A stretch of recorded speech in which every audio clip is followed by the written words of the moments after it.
স্নেহের 2026 সালের নতুন বছরের ক্লাস 9-এর ছাত্রছাত্রী বন্ধুরা, আশা করি তোমার সবাই ভালো আছো।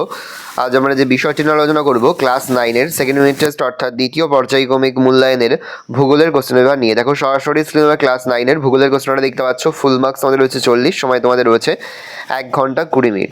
একের দাগে সঠিক উত্তর নির্বাচন করে লেখো যে কোনো 7টি প্রশ্নের মান 1 করে 1 × 7 = 7। কলকাতার প্রতিভা স্থানের দ্রাঘিমা কত হবে? উত্তর হবে 91°30' পশ্চিম, 91°30' পূর্ব, 88°39' পশ্চিম, 22°38' দক্ষিণ। উত্তরে 91°30' পশ্চিম। একই অক্ষাংশীয় স্থানগুলির সংযোগ রেখা হলো দেশান্তর রেখা, সমাক্ষ রেখা, মূলমধ্য রেখা, দ্রাঘিমা রেখা। ভারতের প্রাচীনতম ভঙ্গিল পর্বত হিমালয়, আরাবল্লী, সাতপুরা, বিন্ধ্য, আরাবল্লী। ভারতের সর্বোচ্চ মালভূমির নাম তিব্বত, পামির, লাদাখ, এভারেস্ট। উত্তর হবে লাদাখ। আধুনিক পাত সংস্থানতন্ত্রের জনক? উত্তর হবে জেভিয়ার লা পিচো।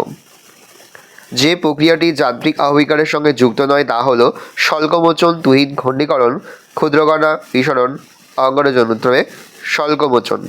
জোয়ারের জলে পুষ্ট পশ্চিমবঙ্গের একটি নদী হলো তিস্তা, তোর্ষা, মাতলা, সংকোচ, মাতলা। বর্তমান পশ্চিমবঙ্গে মোট জেলার সংখ্যা 20টি, 22টি, 23টি, 25টি, 23টি। সমপ্রায় ভূমি অনুচ্চ টিলাগুলি হলো বাজাদা, মোরানক, ইনসেলবার্চ, লোয়েসল, মোরানক। 2-এর দাগে লিখিত প্রশ্নগুলোর উত্তর দাও। 2-এর এ, লিখিত বাক্যগুলি শুদ্ধ হলে পাশে সু এবং অশুদ্ধ হলে পাশে অ লেখো। রাশিয়ার প্রমাণ দ্রাঘিমার রেখার সংখ্যা সর্বাধিক, শুদ্ধ তাহলে সু লিখব। কেন্দ্রমণ্ডলে সৃষ্ট পরিচালন স্রোত পাত সঞ্চয়নের প্রধান শক্তি, এটা ভুল তাহলে অশুদ্ধ অ লিখব। পশ্চিমবঙ্গের শুষ্কতম জেলা পুরুলিয়া, এটা যেহেতু ঠিক তাহলে শুদ্ধ সু লিখব। প্রতিটি দ্রাঘিমা রেখা কোণের সমষ্টিতে 60°, এটা যেহেতু ঠিক তাহলে সু লিখব। প্রশ্ন, পৃথিবীর দীর্ঘতম গ্রস্ত উপত্যকার মধ্যে দিয়ে পরের প্রশ্ন, পৃথিবীর গ্রস্ত উপত্যকার মধ্যে দিয়ে রাইন নদী প্রবাহিত হয়েছে, এটা যদি ভুল তাহলে আমরা অশুদ্ধ লিখব, তাহলে অ লিখব।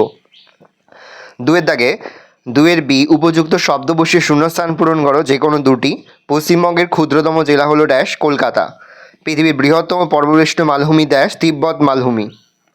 পশ্চিমবঙ্গের ড্যাশ বনভূমি ওয়ার্ল্ড হেরিটেজের অন্তর্গত, উত্তর হবে সুন্দরবন, ম্যানগ্রোভ। ড্যাশ ঘূর্ণি গ্রিনিচের সময় অনুযায়ী চলে, ক্রোনোমিটার। 2-এ সি, একটি বাক্যে উত্তর দাও যে কোনো 3টি। কোন নদীকে ত্রাসের নদী বলে? তিস্তা। 1 ডিগ্রি অন্তর পৃথিবীতে মোট দ্রাঘিমা রেখার সংখ্যা কত? 360টি। ভারতের একটি সুপর্বতের উদাহরণ দাও। সাতপুরা। পাঁচ শব্দের প্রথম ব্যবহার কে করে, বা পাঁচ শব্দের ব্যবহার প্রথম কে করে? কানাডার ভূপদবিদ জে.টি. উইলসন 1965 সালে। কংসাবতী কেলেখায় নদীর মিলিত প্রবাহের নাম কি? হলদি নদী। 3-এর দাগে নিচের প্রশ্নগুলির সংক্ষিপ্ত উত্তর দাও। বিকল্প লক্ষণীয় প্রশ্নের মান 2 করে। 2 × 4 = 8। প্রতিভা স্থান কি? উত্তর লিখবে ভূপৃষ্ঠের ওপর অবস্থিত কোনো বিন্দু বা স্থান থেকে কল্পিত রেখা পৃথিবীর কেন্দ্রের মধ্যে দিয়ে প্রসারিত করলে যে বিপরীত প্রান্তে যে বিন্দু বা স্থানে স্পষ্ট করে তাকে প্রথম বিন্দু বা প্রথম স্থানের প্রতিভা স্থান বলা হয়। অথবা প্রমাণ সময় কাকে বলে? পৃথিবীর একই দ্রাঘিমারেখায় অবস্থিত স্থানগুলির স্থানীয় সময় 1 হলেও 1 ডিগ্রি দ্রাঘিমার পার্থক্যে 4 মিনিট সময়ের পার্থক্য ঘটে। ফলে কোনো দেশে বহু সংখ্যক দ্রাঘিমারেখার উপস্থিতির দরুন বিভিন্ন স্থানীয় সময় থাকলে রেল, ডাক, বেতার এবং প্রশাসনিক কাজ চালানো অসুবিধাজনক হয়ে পড়ে। এই অসুবিধা যাতে না হয় সেজন্য কোনো দেশের প্রায় মধ্যাঞ্চল দিয়ে উত্তর দক্ষিণে প্রসারিত দ্রাঘিমাকে প্রমাণ দ্রাঘিমা ধরা হয়। এই দ্রাঘিমার ওপর নির্ভর করে যখন দেশের বা ওই ভূখণ্ডের সময় নির্ণীত হয় তখন তাকে ওই দেশ বা ভূখণ্ডের প্রমাণ সময় বলে। গ্রস্ত উপত্যকা কাকে বলে? দুটি সমান্তরাল চ্যুতির মধ্যবর্তী অংশ নিচে বসে গিয়ে যে অবনত ভূমির সৃষ্টি করে তাকে গ্রস্ত উপত্যকা বলে। অথবা লোয়েস সমভূমি কাকে বলে? পৃথিবীর একই দ্রাঘিমারেখায় অবস্থিত স্থানগুলি স্থানীয় সময় 1 হলেও 1 ডিগ্রি দ্রাঘিমার পার্থক্যে 4 মিনিট সময়ের পার্থক্য ঘটে। ফলে কোনো দেশে বহু সংখ্যক দ্রাঘিমারেখার উপস্থিতির দরুন বিভিন্ন স্থানীয় সময় থাকলে রেল, ডাক, বেতার এবং প্রশাসনিক কাজ চালানোর অসুবিধাজনক হয়ে পড়বে। এই অসুবিধা যাতে না হয় সেজন্য কোনো দেশের প্রায় মধ্যাঞ্চল দিয়ে উত্তর দক্ষিণে প্রসারিত দ্রাঘিমাকে প্রমাণ দ্রাঘিমা ধরা হয় এবং এই দ্রাঘিমার ওপর নির্ভর করে যখন দেশের বা ওই ভূখণ্ডের সময় নির্ণীত হয় তখন তাকে ওই দেশ বা ভূখণ্ডের প্রমাণ সময় বলে। পুঞ্জিত ক্ষয় কাকে বলে? আবহবিকারের ফলে সৃষ্ট বিয়োজিত ও চূর্ণ বিচূর্ণ শিলাখণ্ড, মৃত্তিকা প্রভৃতি পুঞ্জাকারে পিচ্ছিল তলের মাধ্যমে মাধ্যাকর্ষণ শক্তির টানে দ্রুত বা ধীরভাবে নিচে নেমে আসার সময় ভূগাত্রে যে ক্ষয় হয় তাকে পুঞ্জিত ক্ষয় বলে। অথবা জৈবিক আবহবিকার কাকে বলে? জৈবিক আবহবিকার হলো এক ধরনের আবহবিকার প্রক্রিয়া যেখানে উদ্ভিদ ও প্রাণী তাদের কার্যকলাপের মাধ্যমে শিলাকে ভেঙে দেয়। সহজ ভাষায় জীবন্ত প্রাণী বা উদ্ভিদের ক্রিয়ার ফলে শিলা চূর্ণবিচূর্ণ হওয়া বা ক্ষয় হওয়াকে জৈব আবহবিকার বলে। ত্রাসের নদী কাকে কেন বলে? তিস্তা নদীকে ত্রাসের নদী বলে কারণ অঞ্চলের এই নদী অত্যন্ত খরস্রোতা এবং বরফ গলা জলে পুষ্ট। এই নদীতে বর্ষার জল প্রচণ্ড জলস্ফীতি ঘটায়, ফলে প্রায় প্রতি বছর তিস্তা নদীতে প্রবল বন্যা দেখা দেয়। এই কারণে তিস্তা নদীকে ত্রাসের নদী বলা হয়। অথবা মৌসুমী বিস্ফোরণ কাকে বলে? গ্রীষ্মকালের শেষে মূলত মে মাসের উত্তর পশ্চিম ভারতে গভীর নিম্নচাপ ঘনীভূত হয়, ফলে বঙ্গোপসাগরের আর্দ্র বাতাস দক্ষিণ পশ্চিম দিক থেকে পশ্চিমবঙ্গে প্রবেশ করে। এই বায়ুর আগমনের ফলে আকস্মিকভাবে বজ্রবিদ্যুৎ সহ বৃষ্টিপাত হয় এবং বর্ষাকালে সূচনা হয়। মৌসুমী বায়ুর প্রভাবে এই আকস্মিক বর্ষণকেই মৌসুমী বিস্ফোরণ বলে। 4 দাগে নিচের প্রশ্নগুলির সংক্ষিপ্ত ব্যাখ্যামূলক উত্তর দাও। প্রশ্নের মান রয়েছে 3 করে, 3 গুণ 4 = 12। অক্ষরেখা দ্রাঘিমারেখার পার্থক্য, একদিকে লিখবে অক্ষরেখা, একদিকে লিখবে দ্রাঘিমারেখা। পৃথিবীর সম অক্ষাংশযুক্ত স্থানগুলিকে যুক্ত করলে পূর্ব হাইপেন পশ্চিমে বিস্তৃত যে কাল্পনিক রেখা পাওয়া যায় তাকে অক্ষরেখা বলে। আর দ্রাঘিমারেখার ঘরে লিখবে পৃথিবীর সম দ্রাঘিমা যুক্ত স্থানগুলিকে যুক্ত করলে উত্তর দক্ষিণে যে কাল্পনিক রেখা পাওয়া যায় তাকে দ্রাঘিমারেখা বলে। এই একটি পার্থক্য পড়লে তোমরা এখান থেকে অক্ষরেখা কাকে বলে, দ্রাঘিমারেখা কাকে বলে জানতে পারবে। অক্ষরেখা দ্রাঘিমারেখার বৈশিষ্ট্য আমরা কিন্তু এখান থেকে পেয়ে যাবে।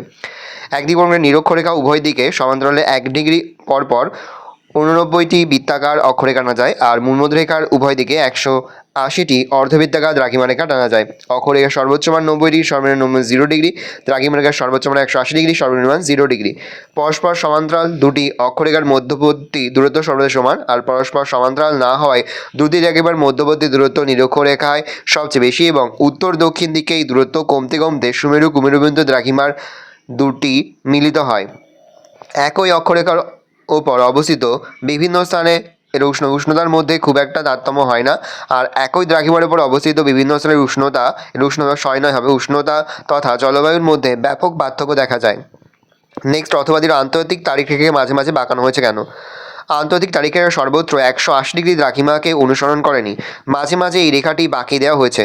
যেমন উত্তর সাগরের ক্লোব ও ভ্রাঙ্গেলিয়া দ্বীপের কাছে 11 ডিগ্রি পূর্বে বাঁকিয়ে বেরিং সাগরের ওপর দিয়ে টানা হয়েছে।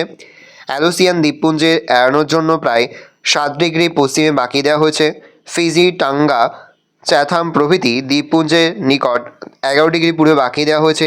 এই সকল দ্বীপ ও দ্বীপপুঞ্জের অধিবাসীদের মধ্যে তারিখ বা বার নিয়ে যাতে কোনো বিভ্রান্তি দেখা না যায় তার জন্য আন্তর্জাতিক তারিখ রেখাকে এমনভাবে বাঁকানো হয়েছে। উদাহরণস্বরূপ, আন্তর্জাতিক তারিখ রেখা পেরিয়ে কোনো পূর্ব গোলার্ধের দেশে গেলে রবিবার হতো এবং আন্তর্জাতিক তারিখ রেখা পেরিয়ে পশ্চিম গোলার্ধে গেলে সেখানে শনিবার হতো। মৃত্তিকা সংরক্ষণের 3টি পদ্ধতি। ক্ষয় ও অবনমনের হাত থেকে রক্ষা করে মৃত্তিকা সম্পদকে মানুষের কল্যাণে সুষ্ঠুভাবে ব্যবহার করার জন্য যে সমস্ত ব্যবস্থা গ্রহণ করা হয় তাকে বলে মৃত্তিকা সংরক্ষণ। মৃত্তিকা সংগ্রহের উপায় বা পদ্ধতি। 1. বৃক্ষরোপণ। গাছের শিকড় মাটিকে দৃঢ়ভাবে ধরে রেখে ক্ষয়ের হাত থেকে রক্ষা করে, তাই মৃত্তিকার ক্ষয় রোধ করার জন্য বৃক্ষরোপণের ওপর সবচেয়ে বেশি গুরুত্ব দেওয়া প্রয়োজন। 2 দিয়ে পয়েন্ট করে নিয়ন্ত্রিত পশুচারণ। ভূমির ঢালের ওপর বা ভূমির ওপর তৃণের আচ্ছাদন জলের পৃষ্ঠ প্রবাহের হাত থেকে মৃত্তিকাকে রক্ষা করে, তাই পশুচারণ নিয়ন্ত্রণ করে তৃণভূমির অস্তিত্ব টিকিয়ে রাখলে মৃত্তিকা সংরক্ষণ করা যায়। শস্যাবর্তন। কৃষি জমি পতিত না রেখে সারা বছর বিভিন্ন ধরনের ফসলের শস্যাবর্তন পদ্ধতিতে চাষ করলে একদিকে যেমন মৃত্তিকার উর্বরতা বজায় থাকে, তেমন অপরদিকে সারা বছরই মাটির শস্য দ্বারা আবৃত থাকে, ক্ষয়ের হাত থেকে রক্ষা পায়। ধাপ চাষ। পাহাড় বা পর্বতের ঢালে ধাপ কেটে কেটে চাষ করলে জলের গতি হ্রাস পায় এবং মৃত্তিকা ক্ষয় নিয়ন্ত্রিত হয়। ফালি চাষ। সমোন্নতি রেখায় সমান্তরাল চাষ না করে ঢালের আড়াআড়িভাবে ফালি তৈরি করে চাষ করলে মাটি সংরক্ষণ করা যায়। বাঁধ নির্মাণ।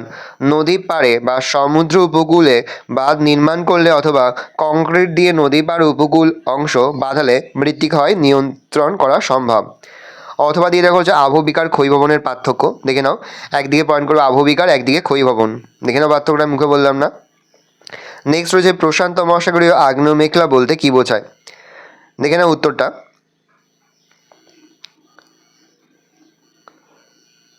নেক্সট তোমাদের রয়েছে অথবা দিয়ে মানব জীবনে সমভূমির গুরুত্ব আলোচনা করো। 1 দিয়ে পয়েন্ট করবে কৃষিকাজ, 2 দিয়ে পশুপালন, 3 দিয়ে শিল্প, 4 দিয়ে উন্নত পরিবহন ও যোগাযোগ ব্যবস্থা, 5 দিয়ে জীবন ধারণের জন্য অনুকূল পরিবেশ। পরের প্রশ্ন, পশ্চিমবঙ্গের সক্রিয় বদ্বীপ অঞ্চলে নদ নদীর বৈশিষ্ট্যগুলি আলোচনা করো। দেখে নাও, প্রথম পয়েন্ট করবে সুন্দরবন বা সক্রিয় বদ্বীপ অঞ্চলের নদ নদী। পরের পয়েন্ট করবে কাঁঠালি বাড়িয়ালি অঞ্চলের নদ নদী। পরের প্রশ্ন, ভৌমজলের অতি ব্যবহারে 3টি কুফল সম্পর্কে লেখো। 1 আর্সেনিকের পরিমাণ বৃদ্ধি, 3 ফ্লোরাইড দূষণ বৃদ্ধি, 3 ভৌমজলের অবনমন, 4 ভূমির অবনমন, 5 জল দূষণ ও জল সংকট। নেক্সট 5-এর দাগে নিচের প্রশ্নগুলির উত্তর দাও, যে কোনো একটি প্রশ্নের মান 5। প্রথম প্রশ্নে ভীষণ গুরুত্বপূর্ণ উষ্ণতার তারতম্যের ভিত্তিতে যান্ত্রিক আবহবিকারের শ্রেণীবিভাগ আলোচনা করো। পরের প্রশ্ন, পশ্চিমবঙ্গের জলবায়ুতে মৌসুমী বায়ুর প্রভাব আলোচনা করো। পরের প্রশ্ন, পশ্চিমবঙ্গের উত্তরের পার্বত্য অঞ্চলের ভূপ্রাকৃতিক বৈশিষ্ট্য সম্পর্কে লেখো। তারপরে চেন্নাই যখন সকাল 6টা 32 মিনিট, নিউইয়র্কে তখন পুরোরাত্রি 8টা 15 মিনিট। চেন্নাইয়ের দ্রাঘিমা 8 ডিগ্রি 15 মিনিট পূর্ব হলে নিউইয়র্কের দ্রাঘিমা কত? ভালো করে দেখে নাও, এই রোজ টোটাল তোমাদের সেকেন্ড ইউনিট টেস্ট অর্থাৎ দ্বিতীয় পর্যায়ক্রমিক মূল্যায়নের ক্লাস 9-এর ভূগোলের প্রশ্নপত্র। ভালো করে প্রশ্নপত্রটা দেখে নাও। আশা করি ভিডিওটা ভালো লেগেছে। ভিডিওটা ভালো লাগলে ভিডিওকে লাইক করতে ভুলো না। আমার নতুন হও তাহলে সাবস্ক্রাইব প্রেস করে পাশে বেল আইকন প্রেস করে নতুন কোনো ভিডিও আপলোড করি সবার ফার্স্ট নোটিফিকেশন পেয়ে যাও। আর এই ভিডিওটি তোমার বন্ধু বান্ধবী আত্মীয়স্বজন সবার মধ্যে কিন্তু অনেক অনেক শেয়ার করে দিতে পারছো। ক্লাস 9-এ পড়ছে, আমরা কিন্তু ইতিমধ্যেই ক্লাস 9-এর প্রতি বিষয়ের সিলেবাস প্রশ্ন তুমি আপলোড করে দেখা প্রয়োজন। তো তোমরা যদি সেই ভিডিওগুলো না দেখে থাকো, ভিডিওগুলো কিন্তু তাড়াতাড়ি দেখে নাও। আর এই প্রশ্নপত্রের সম্পূর্ণ পিডিএফ ফাইল কিন্তু আমাদের ফেসবুক পেজ রয়েছে এডুকেশন ফ্যামিলি, সেখানে কিন্তু আমরা আপলোড করে দিই এখনো পর্যন্ত। সেই ভিডিওগুলো না দেখে থাকো, ভিডিওগুলো কিন্তু তাড়াতাড়ি দেখে নাও।